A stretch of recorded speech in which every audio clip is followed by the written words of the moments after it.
Mutta jätkät ihan oikeasti, niin mä en tykkää, kun mä asun siinä ensimmäisessä kämpässä rytisee ja siellä alkaa vettä vuotaa. Ja joo. minun puolesta saattaa näisä juosta. Menkää, tuollahan on.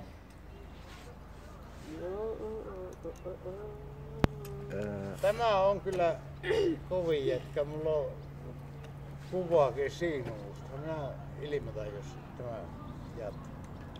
Minä kyllä juopottelen, ettei saattaa vielä harjoitella tätä. Onko sulla kuva musta?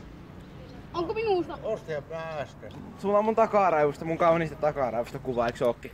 Sinä oot niin ihanaa, että mä otin tehtyä. Pojat, haluatteko tekin vielä kuvaa? Eikö nämä näkyy? Ne on ne, jotka juoksi siellä sun katolla. No, mä oon varmaan niitä nörttejä. No niin, ne vähän on. Jätkät niin ihan oikeasti niin. Juu. Juoskaa vaikka missä vitun katolla, mutta älkää tulko tuonne perkele. Ei me tulla sinne katolle. Mummot mulle valittaa ja sitten mä joudun jo... No, joudun lyömään tätä 5 säkkiä perseen. Ok. Seuraavan kerran mä lyön, jos mä vielä löydän teitä. Tai sitten teillä on kädet semmosessa inhottavassa aineessa, joka ei lähde irti. Onko se spermaa? Mistä on tuommoisen sana oppi? Iskä oppi. Makkastani. Tuo on kyllä aika iso. Se on smegma. Smegma. Siis se ei oo sperma, se on smegma. Joo, se on varmaan smegma.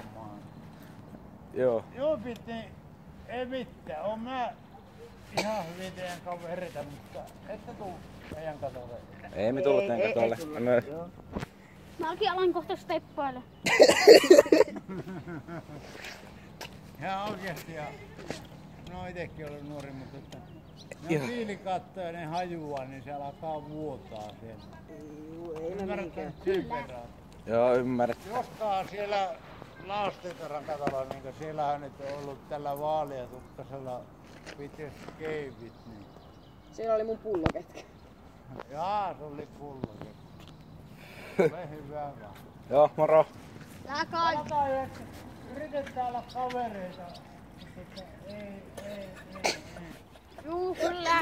Siis mitä ei me... Keskity vaan ajamiseen. Ei me sun katolla käyty. Eikö se tarhan kattoa tuolla? Ei sä kun mä käytän sen katon päälle, että sen tippuu vettä sen päälle.